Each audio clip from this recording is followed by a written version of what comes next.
The most dangerous people in Hollywood aren't the ones who look dangerous. She doesn't seem nice, but that people have a very poor judge of character. She doesn't seem nice. It seems forced. People that are like that all the time, she doesn't seem nice. They hide behind a carefully constructed persona, a mask so perfect, so rehearsed that millions believe it. What you're not allowed to do is have a Guantanamo Bay situation in the backstage of your show where everybody's walking around afraid for their life. But behind closed doors, in the places where cameras don't reach, a different reality emerges. And it's not unique to one person. It's a pattern, a system. I was hoping that as a human being, she would have felt something. She would have at least acknowledged or looked but there was none of that. What happens when the mask finally cracks? When the system that protected predators crumbles? And who actually pays the price? Ellen DeGeneres spent 20 years building one of the most carefully crafted public images in television history. The Be Kind Lady, the daytime queen who interviewed celebrities, gave away cars, and told America that kindness was the answer to everything. But there was a problem with that image. It was a lie. In May 2022, that image exploded. A BuzzFeed News investigation published testimonies from over a dozen former employees of the Ellen DeGeneres show. They described a workplace that was toxic, fear-based, and systemic. Racism, intimidation, employees fired for taking bereavement leave, people terrified to even speak to Ellen directly. This wasn't a one-off incident. This wasn't one bad day. This was a culture, and Ellen knew. I stay grateful and I try to stay humble, and I think that I pay attention to what is important and what is real. Those words mean nothing when we look at what was actually happening. Warner Brothers conducted an investigation. They found what they called deficiencies related to the show's day-to-day management. What a sanitized way to describe a toxic hellscape. But here's where the timeline gets significant. 2 months after Ellen's show ended 2 months, her executive producer, Stephen Twitchboss, was dead. December 12th, 2022, Stephen Twitchboss woke up, packed a small bag with just a change of clothes and his handgun, and slipped out of his house without telling his wife Allison. He turned his phone to airplane mode so he couldn't be tracked. He took an Uber to a motel, the Oak Tree Inn on Ventura Boulevard, a dreary 2-story building. Room 249. He checked in under his own name and paid $17 for a single night. He never left that room. Allison reported him missing when she realized he was gone and she couldn't reach him. 2 things, she said, that were completely out of character. Twitch always took his car. Twitch always answered his phone, but not that day. Twitch left a suicide note. Details have not been made public, but TMZ reports the note alluded to challenges Twitch had faced in the past. What those challenges were, that was the question nobody wanted to answer. But his wife, Allison, knew something. In the days after, she revealed to close friends that Twitch had been under enormous stress, pressure, something related to the show, something he couldn't get away from. Twitch knew everything that happened on that set. He was there every single day. He was an executive producer. He had access. He had knowledge. He had trust. Hearing Ghislaine walk into court with the chains. And that was a very somber but liberating moment for me because there's no more games. That clip isn't about Ellen, but listen to what it represents. It represents accountability. It represents a system finally working. It represents justice, even if imperfect. Twitch never got to see that kind of closure. 2 months before Twitch's death in July 2022, Ellen's ex-girlfriend Anne Heche was in a car accident. She flew her Mini Cooper into someone's house. The car caught fire. She was hospitalized. She was brain dead. Days later, she died. 2 people who knew Ellen intimately. 2 deaths within 5 months of the show ending. Now, here's what matters. We don't know exactly what happened to either of them. Twitch's note was never released, and circumstances remain officially an accident. But the pattern matters. The timing matters. The proximity matters. The thing about a carefully constructed persona is this: once people see the cracks, they can't unsee them. Joe Rogan had been saying it for years. People have a very poor judge of character.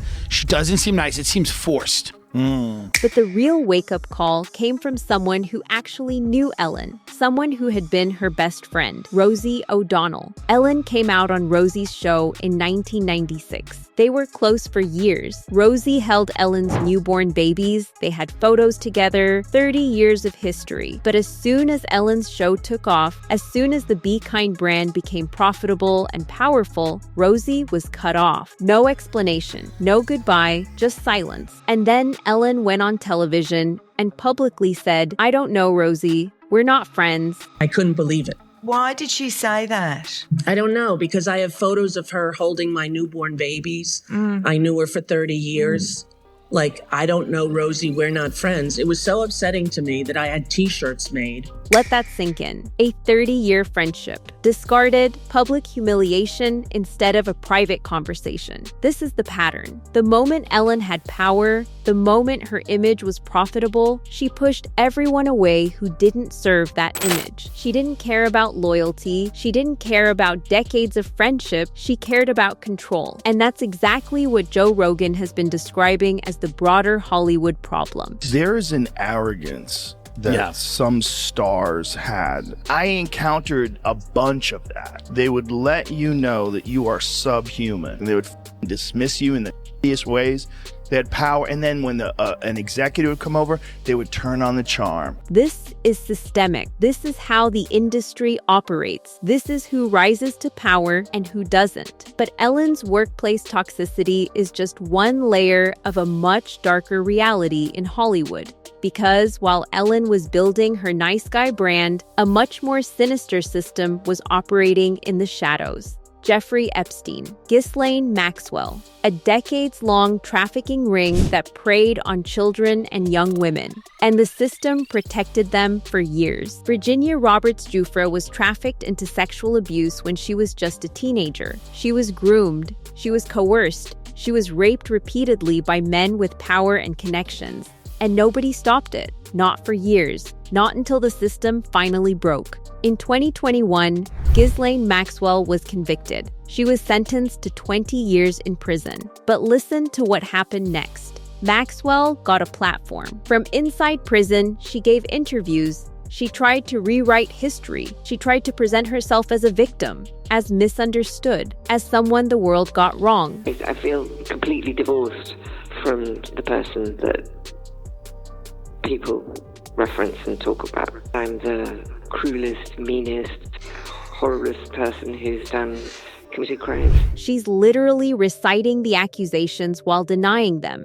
That's how narcissism works. But here's what the survivors had to say. One woman, one survivor, one moment in court facing her abuser. And that was a very somber but liberating moment for me because there's no more games. I just heard the clinking, clink, clink, clink of chains. Yeah, that's real. That's real, that's reality. But even with Maxwell convicted, even with justice supposedly served, the system had already failed these victims for decades. If the FBI and the governmental institutions listened to Maria Farm in 1996, I wouldn't have been raped. 17 years. A child was 10 years old when she was being trafficked. Now at 37, turning 38, she's finally getting one conviction. One, because the system protected the predators. The connections protected them. The power protected them. The money protected them. This is where it all connects. Hollywood operates on the same principle as a trafficking ring: isolation, control, and silence. Joe Rogan laid this out years ago, and he was right. Don't let your kids be around weird agents and take in auditions. Don't let your kids get into acting. Do not let your kids get into that. Has it ever worked out? Why? Because the industry doesn't protect children. It grooms them. Producers, agents, executives, they identify vulnerable young people, they build relationships, they normalize abuse, they threaten silence. Harvey Weinstein had it written into his contract. Literally in the contract, if you're assaulted, here's the settlement amount. $100,000 for the first offense, $250,000 for the second. It was systematized. It was expected. His contract with the Weinstein Company, he owned Miramax, right? I don't know. Explain that contract. Like he'd have to pay $100,000. Yes. They're protecting themselves. Oh, when they sign harassment. When they sign him, they go, okay, the first time you with one of these guys, it's gonna be $100,000. Yes. Second time, it's 200. It's not just. Yes, I mean it was. That's so how big of a hot. problem it Yes, was. it was such a huge. It was so known.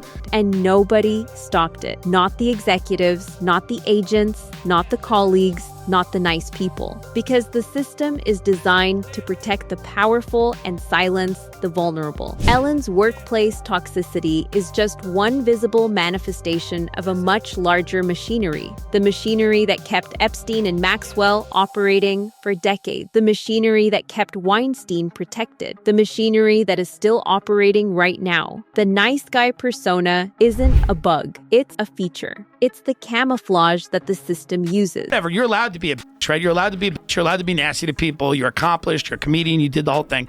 What you're not allowed to do is have a Guantanamo Bay situation in the backstage of your show where everybody's walking around afraid for their life.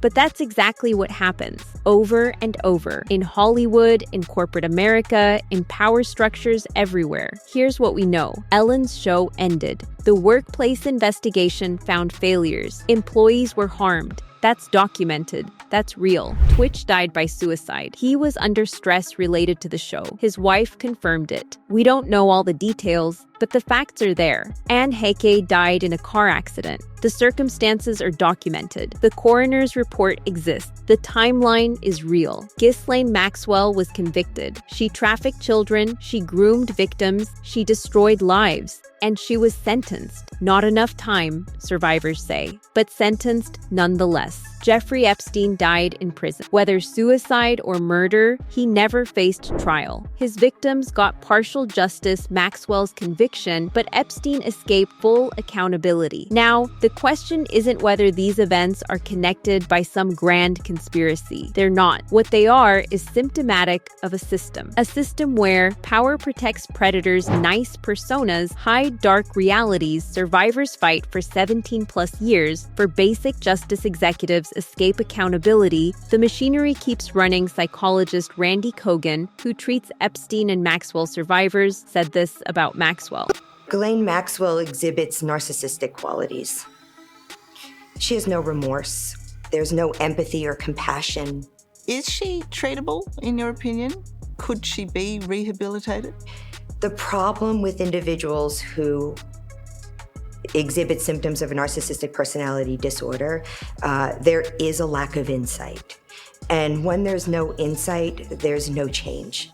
So right now she is where she belongs. That applies beyond Maxwell. That applies to anyone in power who built their brand on a lie. The question isn't just about Ellen. It's not just about Maxwell. It's not just about Epstein. It's about why the system allows this. Why survivors wait 17 years for one conviction. Why Twitch felt trapped enough to end his life. Why Anne Heike died in a car crash the same year the show ended. Why Rosie O'Donnell was publicly humiliated by someone she loved. It's all part of the same machine. If you made it this far, you understand something that mainstream media doesn't want you to focus on. The problem isn't one person. It's not Ellen. It's not just Maxwell. It's not just Epstein. The problem is a system that prioritizes power over people. That rewards silence. That protects the rich and destroys the vulnerable. And as long as we treat each scandal as isolated, Ellen's show ends, Maxwell goes to prison, Weinstein gets convicted while the actual machinery stays intact, nothing changes. The people on top will just put on a new mask. They'll find new victims. The system will keep running. Because that's what systems do. They're designed to protect themselves. I hope she finds some form of solace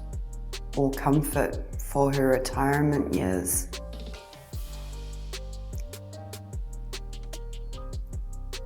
because I don't wish pain upon any other human being. That's the real difference. That's what accountability looks like. That's what a conscience looks like. The system will keep creating Ellens, Maxwells, and Epsteins as long as we let it. So the question isn't just what happened to these victims. The question is, what are you going to do about it?